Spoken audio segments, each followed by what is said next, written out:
Nous venons tous d'une famille et d'une histoire, une chaîne ininterrompue, quelque chose de très profond. Et cette famille et ce clan familial nous a donné au fil des années des cadeaux incroyables. Un héritage spectaculaire, Et ce n'est pas un hasard. Tu es né dans le pays où tu es né, dans ta famille, avec ta maman et ton papa, avec ton grand-père et ta grand-mère.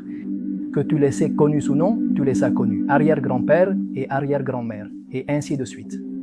Il y a des milliers d'années. Nous venons d'une chaîne très longue, et cette chaîne t'a légué un héritage incroyable et spectaculaire. Et au moment de ta naissance, dans ton pays, ta famille et ton école, tout est calculé et évidemment supervisé par Dieu, le Créateur qui t'a placé au bon endroit et au bon moment avec les bonnes personnes.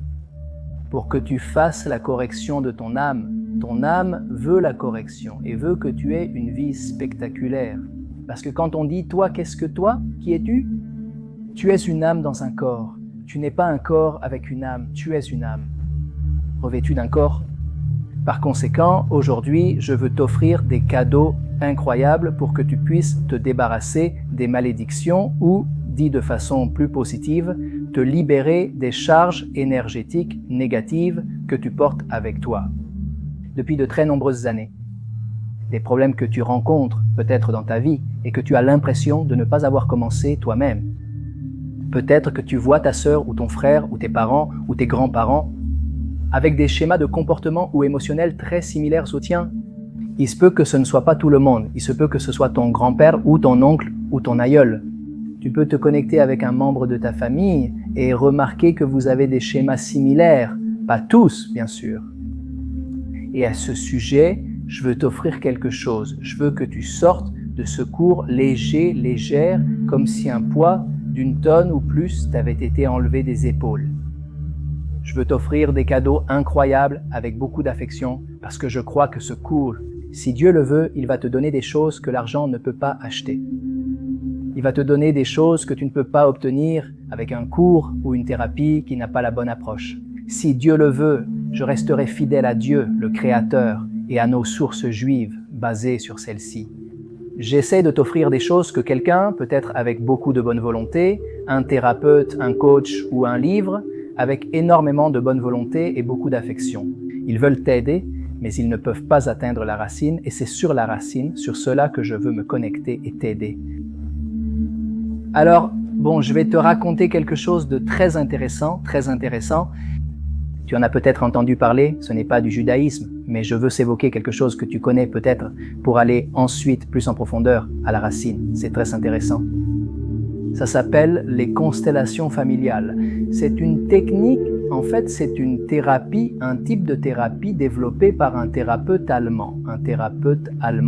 Je ne veux pas entrer dans trop de détails, mais je veux te raconter comment tout cela a commencé. Raconte-moi l'histoire, je t'écoute. Il est probable que cela puisse t'aider à entrer à l'intérieur de toi et à pouvoir te libérer. Parce que le fait que tu saches que les charges que tu portes peuvent ne pas avoir de lien avec toi à cause d'un type d'action que tu as faite. Est-ce que cela en soi va déjà te libérer? Parce que tu sais que ce n'est pas un problème personnel à toi, qui est né au moment où tu es né. Ou alors plusieurs années plus tard. D'avoir eu une attitude négative, évidemment, cela va te libérer. Alors, je vais t'expliquer un peu comment fonctionnent les constellations familiales et nous allons continuer selon certains thèmes juifs que je veux partager avec toi. Très bien. Qu'est-ce que cela signifie? Comment tout cela a-t-il commencé? Quelque chose de très intéressant. Un thérapeute d'origine allemande, évidemment avec des patients, commence à comprendre, tout comme je l'ai compris, il commence à comprendre qu'il tombe sur certains symptômes ou qu'il découvre certaines racines des problèmes des patients. Peut-il l'aider dans un certain aspect? Et il semble qu'il va sortir du problème, puis après un certain temps, il retombe dedans. Cela peut être une maladie qui apparemment semblait avoir disparu et qui refait ensuite surface. Il s'interroge, pourquoi? Que se passe-t-il? Jusqu'à ce qu'un jour il réalise que il se peut que cela soit lié à quelque chose de son passé, de ses parents par exemple. Il se peut qu'il porte un problème de son père ou de sa mère par exemple. Et il a eu une idée très intéressante qui a été essentiellement d'amener le père dans la thérapie du fils. En gros, à travers des choses qui ont été lues, le père commence à pleurer et le thérapeute commence à s'en rendre compte. Le père a raconté avoir des problèmes très similaires à ceux de son fils, établissant ainsi une connexion directe entre eux. Ce que le fils est en train de souffrir est probablement une conséquence de ce que le père a vécu. Eureka, très bien, intéressant. Maintenant, il a continué en approfondissant cette thérapie que nous connaissons aujourd'hui sous le nom de constellation familiale, et il a eu une idée très intéressante. Que, par exemple, si le patient était une personne âgée et que ses parents n'étaient plus en vie ou ne pouvaient pas venir à la thérapie, il a eu l'idée de faire venir une personne X au hasard, comme s'il s'agissait d'une pièce d'échec qu'il avait appelée à cet endroit. Et fondamentalement, à travers la thérapie dont il parlait, à travers ce qu'il lisait, par les émotions du patient, lui, la pièce d'échec, ce que cela signifie. Cet invité qui avait été amené à la thérapie, qui ne connaissait pas le patient, ne connaissait ni le père ni la mère du patient, c'était totalement aléatoire. Il a commencé à donner des informations très intéressantes que l'on a d'abord peut-être pensé être dues au hasard, que cela pouvait être une coïncidence, mais on ne s'est pas rendu compte que l'information que cette personne, au niveau symbolique, apportait dans cette pièce donnait vraiment une information très intéressante qui avait un lien avec les sujets que le patient avait à traiter. Il a donc développé toute une thérapie basée sur cette découverte, une technique très intéressante de constellation familiale, mais ce n'est pas notre sujet. Pourquoi je te raconte ça ? Parce qu'au moment où tu comprends que tu es à une place et que tu es né à une place et que tu as un bagage familial avec des schémas déterminés, le simple fait de savoir cela va grandement réduire ta culpabilité. Très souvent, qu'est-ce qui se passe? Quel est le problème de la personne? Elle se sent vraiment très coupable de choses qu'elle ressent, de choses dont elle ne peut pas sortir. Mais au moment où, d'une certaine manière, cette vérité éclate au grand jour et qu'on lui dit « Écoute, tu portes peut-être un fardeau qui n'est pas le tien. » Je fais une grande parenthèse ici et je souligne en bas. Il faut savoir qu'il est vrai que d'un côté, nous pouvons porter des choses qui ne nous appartiennent pas. C'est vrai, mais il faut savoir que Dieu nous donne l'information pour que nous puissions corriger. Et c'est ce que je veux t'offrir ici. C'est quelque chose d'incroyable. La correction que, si Dieu le veut, tu réussiras dans ce cours et d'autres que nous ferons, ne sera pas ponctuelle. À toi, Dieu t'offre le libre arbitre, ce qui signifie la possibilité de choisir avec ta vie. Ce n'est pas un hasard si tu regardes cette vidéo maintenant. Dieu t'aime, j'en suis convaincu. Ce n'est pas parce que c'est moi qui te donne le cours, mais je te crois avec beaucoup d'affection. Je te donne des outils pour te guérir toi-même et guérir ta lignée qui t'a précédé. Nous allons parler de milliers d'années d'une chaîne interrompue avec des malédictions, comme je l'ai dit, des charges énergétiques, émotionnelles, négatives qui ont été transmises de génération en génération. Et toi, en tant que porteur de la torche, tu décides, avec cette torche de lumière, de dire « Je vais corriger tout ce que ceux qui m'ont précédé ont fait, et pas seulement cela, je vais ouvrir la voie vers un chemin pur, avec un pur amour pour mes fils et mes filles, pour mes petits-fils et mes petites-filles, et pour mes arrière-petits-fils et mes arrière-petites-filles, jusqu'à la fin de toutes les générations, jusqu'à la rédemption totale, avec beaucoup d'amour et beaucoup de lumière. » C'est pourquoi je te dis qu'évidemment, nous nous basons sur cette considération très intéressante d'infamie. C'est très intéressant, bien sûr, mais ce que je veux t'amener ici, c'est aller à la racine de ton âme et à la racine de ta correction. Comme nous l'avons dit, il faut aussi savoir que l'âme, très probablement, ce n'est pas la première vie qu'elle vit ici. Elle a eu d'autres vies, très probablement. En espagnol, on parle de réincarnation, ou en hébreu de Gilgulei Neshamot. La Neshama, en hébreu, a eu des Gilgulim, des réincarnations, comme on dit en espagnol. En gros, elle a vécu dans différents corps, à différentes époques. Et cette âme est dans un processus de correction, en correction constante. Maintenant, ce que je veux t'offrir, c'est que nous pouvons accéder à l'âme que nous avons aujourd'hui, à notre propre âme. Mais s'il y a quelque chose d'incroyable, il y a aussi une connexion entre les âmes, évidemment, au niveau parental. Que signifie parental?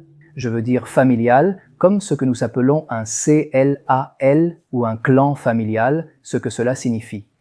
Toi, comme nous l'avons dit, tu viens d'une très longue lignée, remontant de génération en génération, de papa et maman à arrière-arrière-grand-père et arrière-arrière-grand-mère, et, si Dieu le veut, se prolongeant vers l'avenir. Par conséquent, au moment où tu corriges ce schéma, cette charge énergétique négative, si tu la corriges, c'est spectaculaire.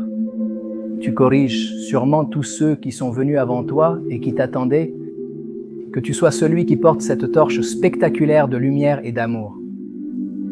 Imagine que tu ouvres le chemin vers ta famille qui vient devant toi avec beaucoup d'amour et beaucoup d'affection.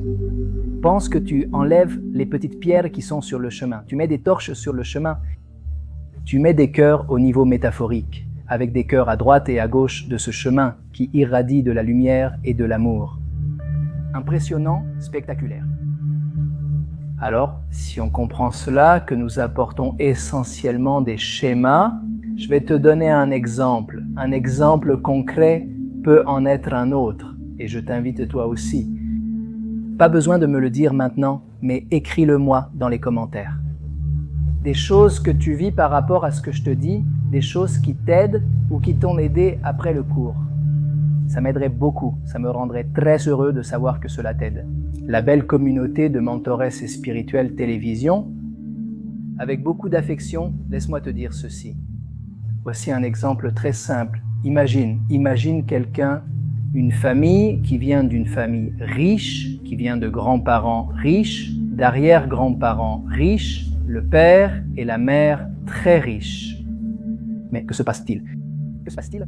Malheureusement, il y a un problème dans la famille. Un associé qui trompe le père, et depuis qu'il trompe le père commence à faire une dépression et il ne devient pas pauvre. Mais malheureusement, le niveau de vie a beaucoup baissé et avec sa femme, il a commencé à avoir une relation bien pire que celle qu'ils avaient quand ils étaient riches. Et fondamentalement, les fils et les filles ont subi cette crise qui malheureusement n'a pas pu être complètement surmontée.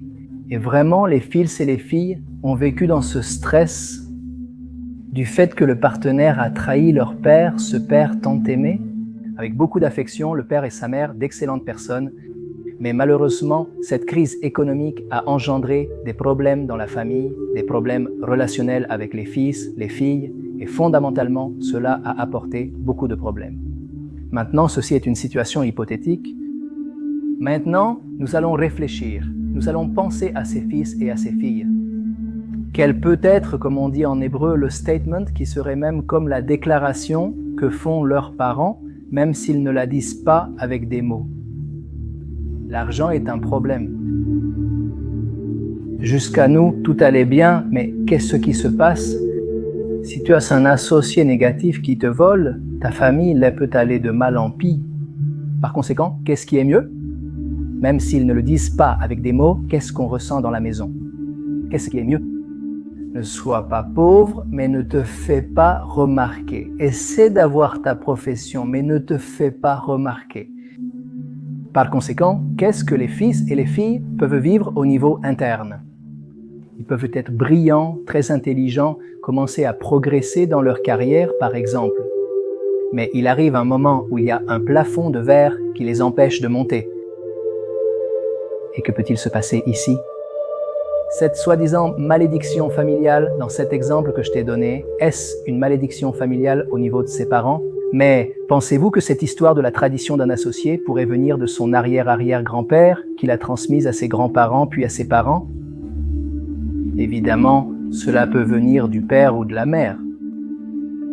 Mais pour te donner cet exemple, les enfants sentent qu'ils ont un plafond de verre qui les empêche de grandir. Et donc cette charge énergétique familiale ou malédiction familiale, comme tu veux l'appeler, ne les laisse pas grandir. Donc ils veulent beaucoup, mais n'y arrivent pas. Ils créent une entreprise prospère, mais leur volonté de poursuivre malgré tout mène à l'effondrement. Par exemple, les frères et sœurs se regardent et il leur arrive souvent la même chose, mais pas toujours à tous. Ce n'est pas systématique, cela ne touche pas tout le monde. Mais qu'est-ce qui se passe? y a il y a une charge énergétique négative qui passe à cette torche noire au lieu d'être de lumière. C'est comme une torche noire qui se transmet et qui se bloque. Mais peut-être que l'un des fils ou l'une des filles est un illuminé, dit de façon métaphorique, qui comprend que cela ne peut pas continuer ainsi. Ils comprennent et vont en thérapie, par exemple. Ils méditent ou parlent avec Dieu, le Créateur, qui les illumine d'une bonne idée. C'est-à-dire, il y a un tournant dans leur vie qui leur dit « ce n'est pas bien que ce soit ainsi ». Tu portes une charge énergétique qui vient d'un livre, d'un héritage familial qui n'est pas à toi, qui ne t'appartient pas. Par conséquent, ton âme n'est pas obligée de porter ce fardeau. Tu peux la nettoyer. Et maintenant, ce que je veux t'offrir, c'est comment commencer à nettoyer.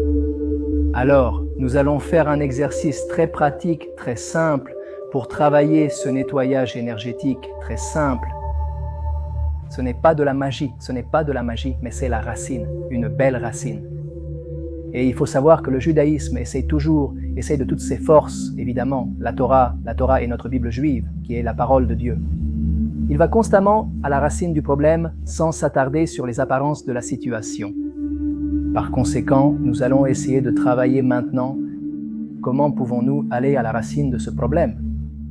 Je pense que cet exemple graphique va t'aider parce que tu peux y ajouter un autre élément. Les peurs, les angoisses et les dépressions peuvent survenir, comme dans l'exemple de l'abondance et de la richesse. Est-ce que c'est un exemple concret que je t'ai donné ? Mais tu peux aussi l'appliquer au niveau de l'héritage familial, en remontant beaucoup plus loin. Si tu connais l'information ou aussi au niveau du titre, quel titre tu lui donnerais? Comme je te l'ai dit, peur ou angoisse, dépression ou tout type de situation négative ou de fardeau que tu sens que tu portes et qui en réalité ne t'appartiennent pas. C'est-à-dire, on va passer au nettoyage. Ce que je t'invite à faire maintenant, c'est à fermer les yeux. Bref, si tu veux le faire maintenant avec moi, ce serait génial. Mais si en ce moment tu es dans une situation qui ne te le permet pas, peut-être que tu es dans un endroit très bruyant. Quoi qu'il en soit, tu peux écouter ce que je vais te dire maintenant et ensuite trouver un moment et un endroit approprié pour faire cela à ton rythme. Calme-toi et détends-toi, c'est très important. Assure-toi qu'il n'y a pas de bruit ni de gens qui te regardent, reste tranquille. Alors, ce que je te propose maintenant, c'est de fermer les yeux et d'essayer de respirer calmement.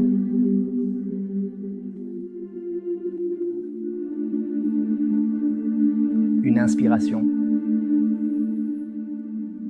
Très calme. Chaque fois que tu inspires, nous allons essayer de travailler la visualisation. Visualise que de la lumière entre dans ton corps. Une lumière chaude, dorée, qui t'enveloppe de l'intérieur et t'entoure de l'extérieur. Une lumière pleine d'amour, Retenez votre respiration quelques secondes sans inconfort. Puis expire.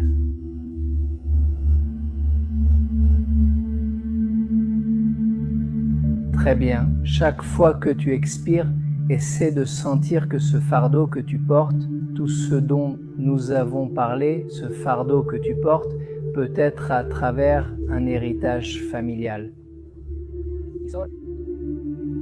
Comme si c'était quelque chose de gris ou de noir qui sortait avec ton expiration. Et on recommence, on inspire.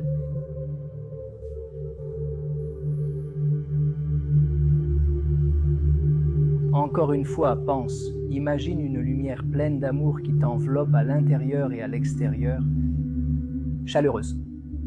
Dorée, retiens-la, d'accord?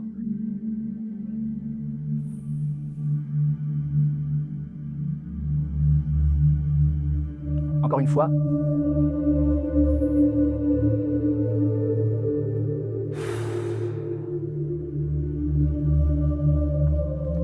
Très bien. Essaie d'être très à l'aise là où tu es, sur la chaise où tu es. Essaie de poser les pieds au sol. Essaie aussi de visualiser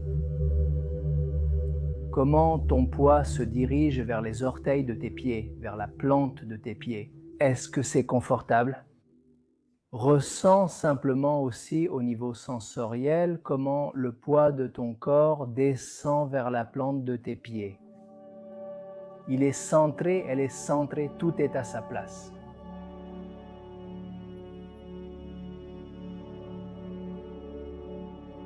Très bien, excellent. Pendant que je parle, essaie de continuer à respirer, comme nous l'avons dit, en retenant la lumière, et cette charge sort vers l'extérieur. Tranquille, tranquille, sens comme il y a un amour immense qui te remplit, qui te remplit. Maintenant, la lumière ne vient pas seulement de ton inspiration lorsque tu inspires, mais il y a aussi une lumière qui vient d'en nous. Une lumière dorée comme un rayon doré, très beau, doré, plein d'amour, plein de lumière qui entre par le sommet de ta tête et qui te remplit de lumière depuis le haut. Avec beaucoup d'amour, beaucoup de guérison, continue de respirer. Très bien. Maintenant, je t'invite à faire ce que nous appelons en hébreu Hitvodedu, qui est essentiellement un moment où nous sommes seuls avec Dieu, le Créateur Tout-Puissant. Dans une conversation intime avec nos sages juifs, Rabbeinu, notre rabbin, Rabbi Nachman de Breslav, VKDVSH, Iber HH, Zeka HVTV, Yin Linve. Le mérite et la mémoire du grand tzaddik, du grand juste, avec beaucoup de bénédictions, nous protègent. Il nous enseigne qu'il faut parler avec Dieu dans la Hitbodedut, qui est ce moment seul avec Dieu, avec tes propres mots. N'essaie pas d'être éloquent, parle avec ton cœur, ouvre ton cœur, parle avec Dieu avec tes mots, dans ta langue. Comment tu te sens? Qu'est-ce qui t'arrive? Qu'est-ce qui t'est arrivé? Quels sont tes rêves? Évidemment, tout dépend de ce dont tu souhaites parler avec Dieu. L'Hitbodedut d'aujourd'hui, je veux la diriger vers le sujet de notre cours d'aujourd'hui, qui est de nous libérer des charges énergétiques négatives. C'est le sujet d'aujourd'hui.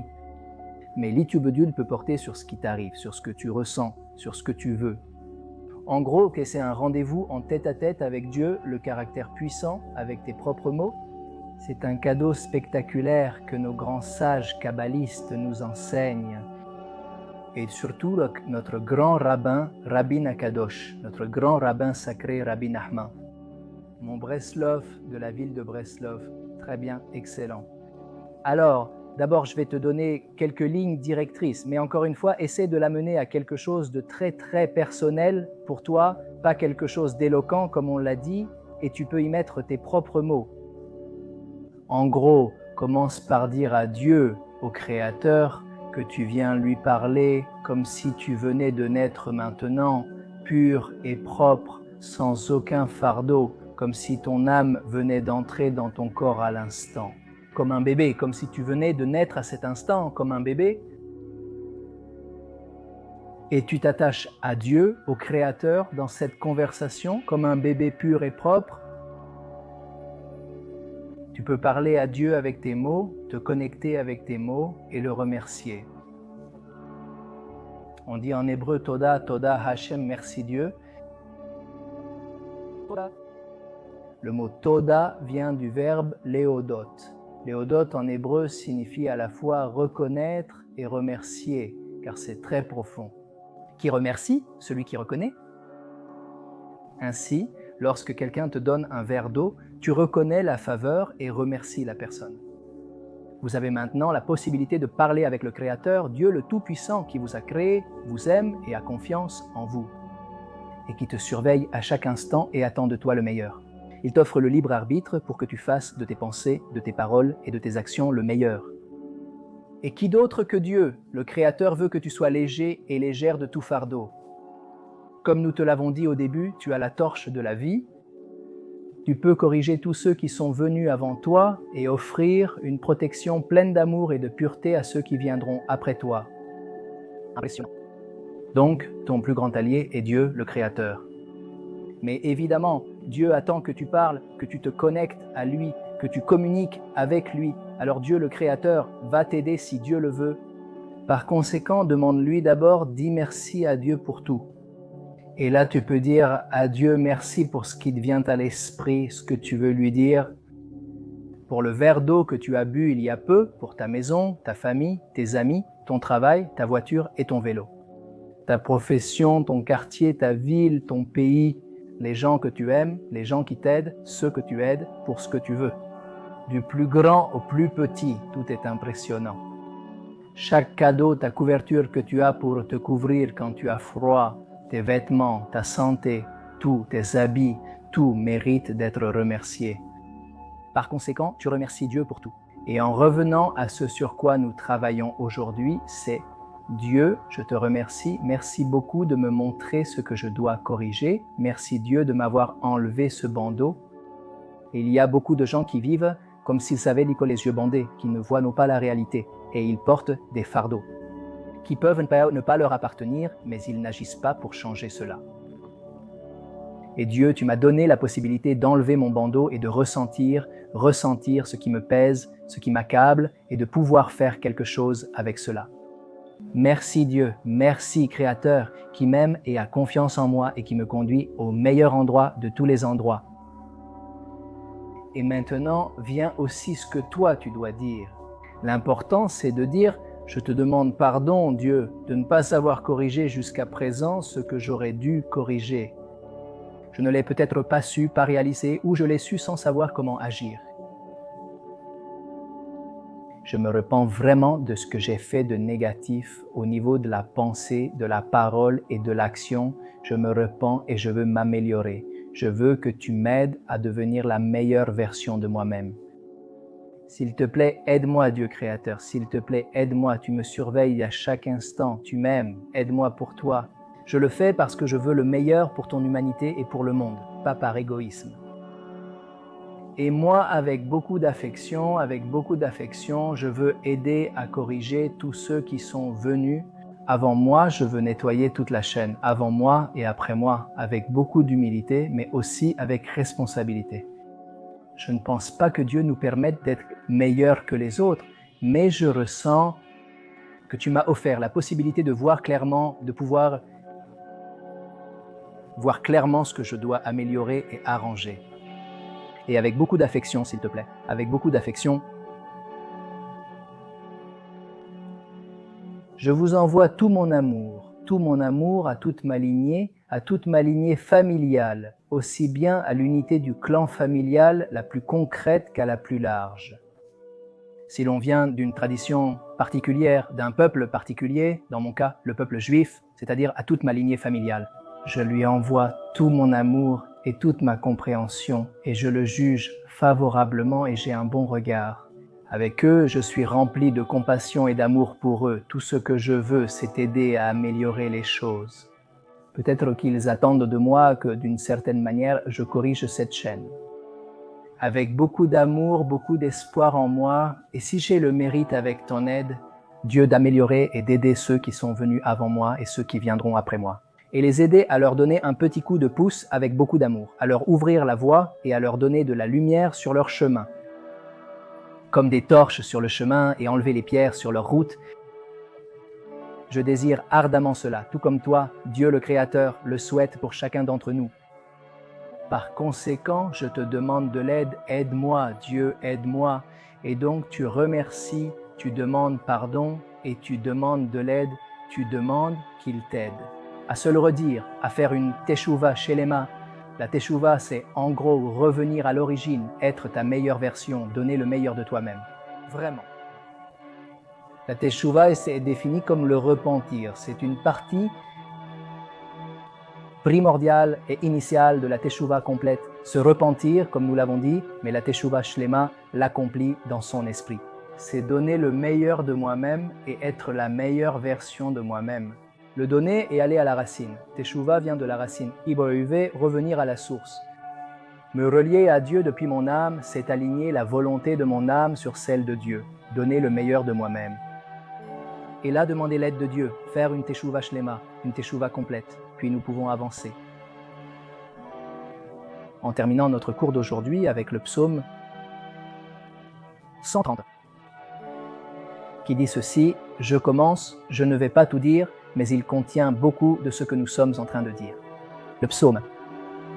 Le roi David, de mémoire bénie, que son mérite nous protège, a écrit dans le psaume 130 en hébreu: «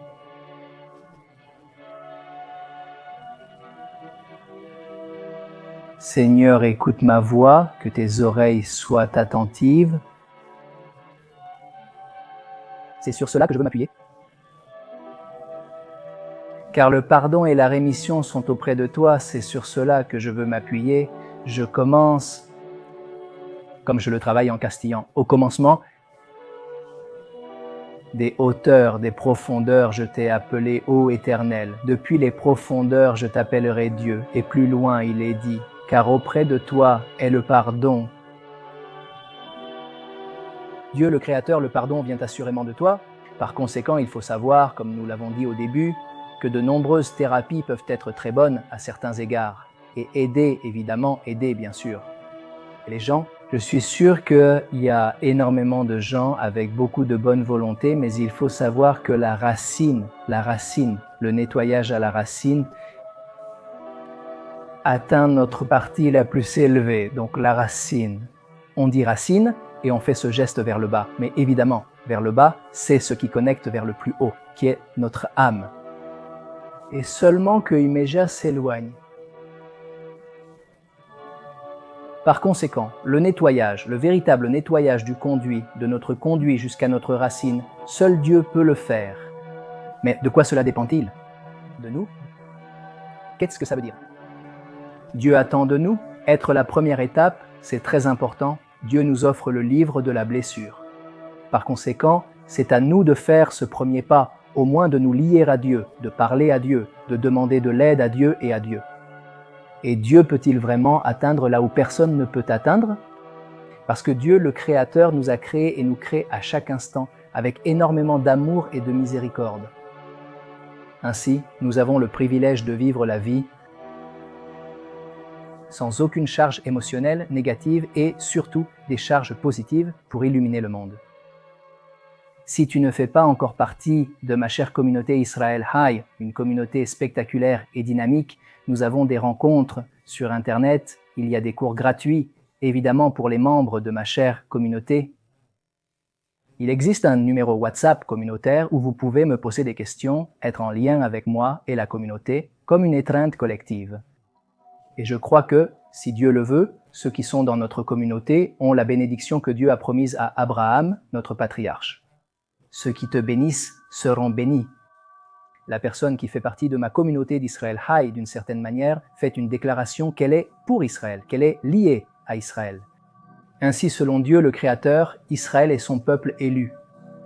Et par conséquent, il fait partie d'une organisation avec laquelle nous faisons aussi des actions de bien en Israël, évidemment, et il fait partie d'un bateau, je peux le dire de façon métaphorique, de bien, comme nous l'avons dit, des torches de vie qui ne font que le bien, des rencontres de bien. Des cours qui, j'espère, toucheront le cœur et aideront à aller de l'avant, même des cours d'hébreu. Spectaculaire, comme nous l'avons dit. C'est comme se sentir dans une étreinte constante, communautaire, si Dieu le veut. Que tout se fasse avec beaucoup de succès et beaucoup de bénédictions,